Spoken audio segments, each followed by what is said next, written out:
I've just got a few questions that I thought I would have with Afeanean. So one of them I wanted to know the answer to was, as a family, as a unit of people, the Genu people, do they talk with all beings?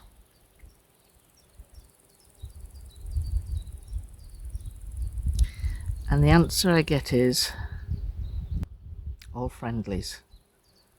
So what are you saying? We talk to elementals, all willing beings. All willing beings. This is a totally different question. Oh, it was sometime last year, and I was walking into Moonmoth.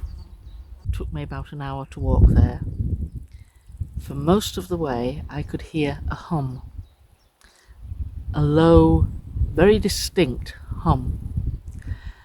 So I was thinking, was it an engine of a kind? And it didn't sound at all like an engine, because engines have a rattle, don't they? They sort of rattle, and you can hear there is a balanced sort of rhythm with them, like that. Well, this was just a hum, and to be truthful, it was like an electronic hum.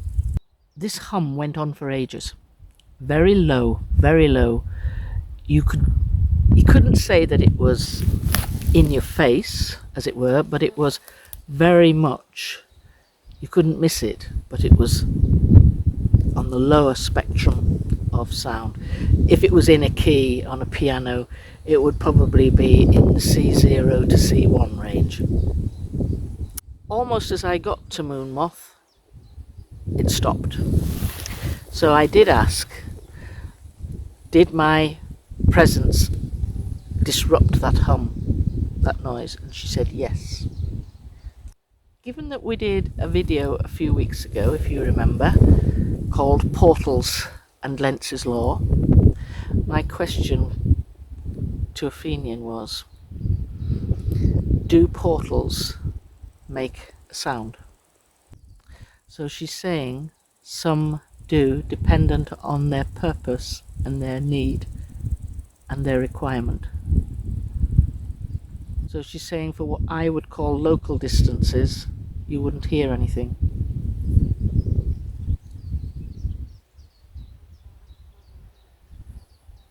She's saying for one that would go from one land to another, they may make a sound.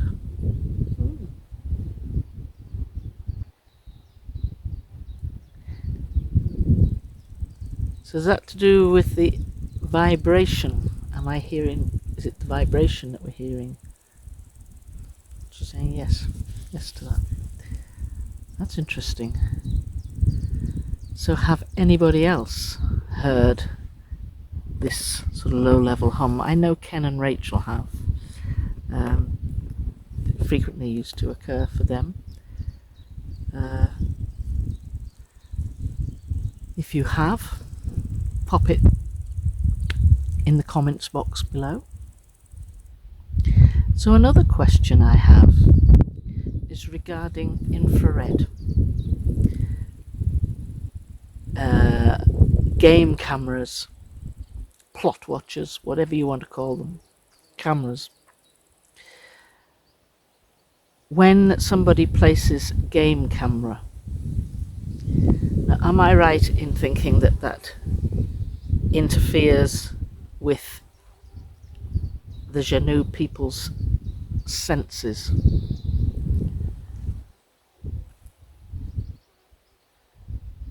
Right, what she's actually saying is it interferes with quite a lot of senses from beings, animals, sorry. If you look at footage people have, deer will frequently come up to it. Chances are that it's been smeared in earth or urine to make it so it doesn't smell plastic chemically, but deer will come up to it. They sense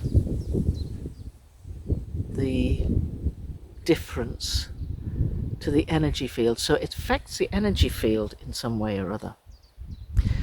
So for Janu people,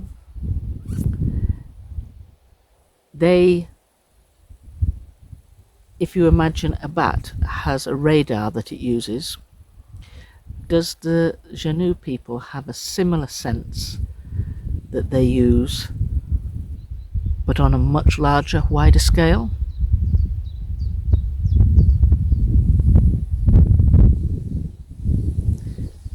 She's saying about magnetic pulses.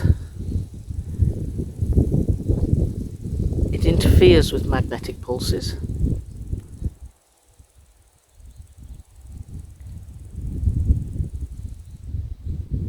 So she says we're very, very sensitive to these because this is our defense mechanism, which is why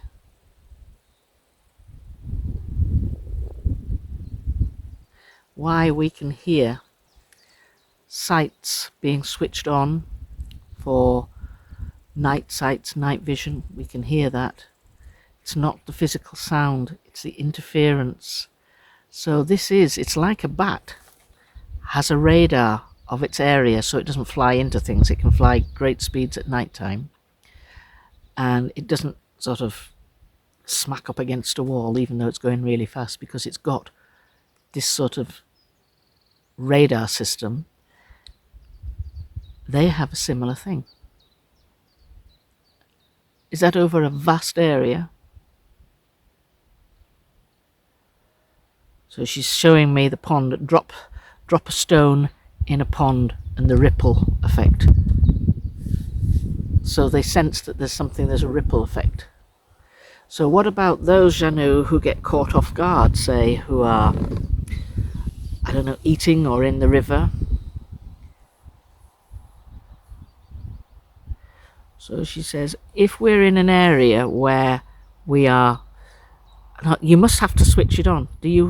I say switch it on. You must have to activate that sense or be on the lookout. So I suppose if we were listening to sounds, somebody's footsteps coming, we would be concentrating on our hearing sound. If we wanted to see something in the distance, we'd be concentrating on our vision. If we thought there was a funny smell somewhere, we'd be concentrating on our smell. So they might be concentrating on a job in hand, and they're taken by surprise because they haven't concentrated on that. Whereas a lone Janu man, child, whatever, walking through, or maybe even with a family, they will have that switched on to be protective, as it were. They are thinking, we're guarding all that's around us. Is that how that works? Sonar. It's like sonar. Things bounce off. It's like sonar. Sounds ricocheting. They're very sensitive to smell. And as to all animals and all beings, human beings stink. Because we use chemicals to wash our hair, soap to wash our hands. And for those hunters that drown themselves in deer urine,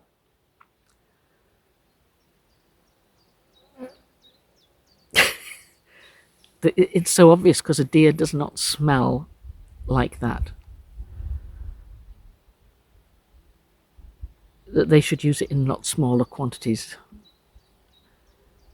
She's saying, how do they know this stuff? You would use it like a parfum rather than an eau de toilette.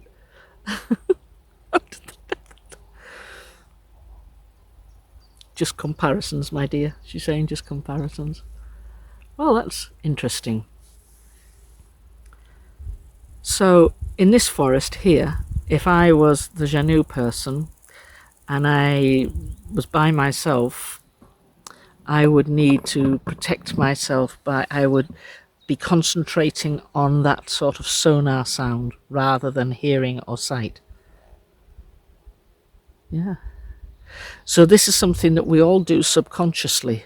We just think if we're going to look in the distance and think, oh, there's a magnificent eagle over there, you just automatically focus your eyes on there, and that's the concentration of your sense is concentrated at this fabulous eagle. So if you're hearing sounds a long way off and you're thinking, is it a coyote? Is it a wolf? What is it? What particular sound is it? Or is it a chihuahua on steroids barking in the distance? You would concentrate your hearing to distinguish what it is. And then you wouldn't really be concentrating your sight. Your sight would be probably focused on something, but you're really straining to use your hearing, but you wouldn't actually see what was going on within your sight. That's fascinating. Absolutely fascinating.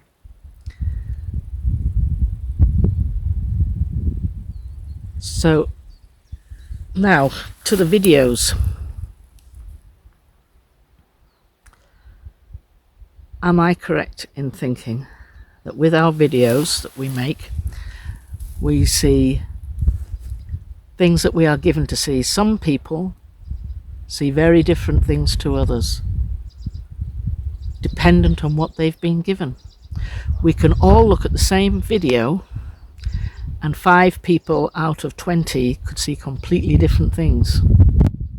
Some may see the same, but some may see completely different things.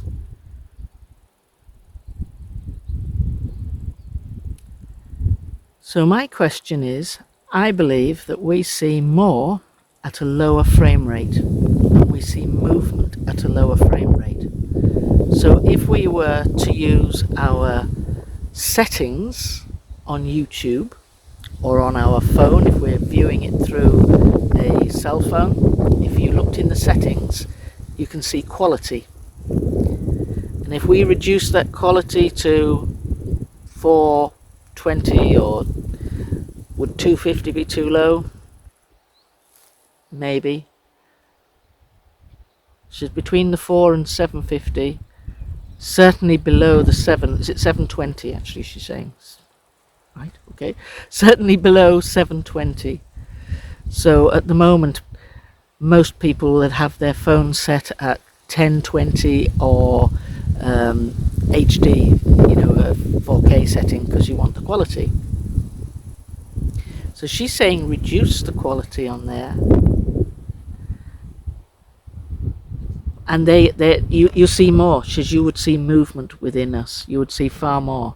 So maybe if you go back over 1 or 2 of the videos that I've done and other channels do, and watch them instead of in HD, which they'll have gone to a lot of trouble to produce them in HD, watch them on 720 or less, 475 or 420, 425. Watch them a lot less to smaller frame rate setting. That's interesting.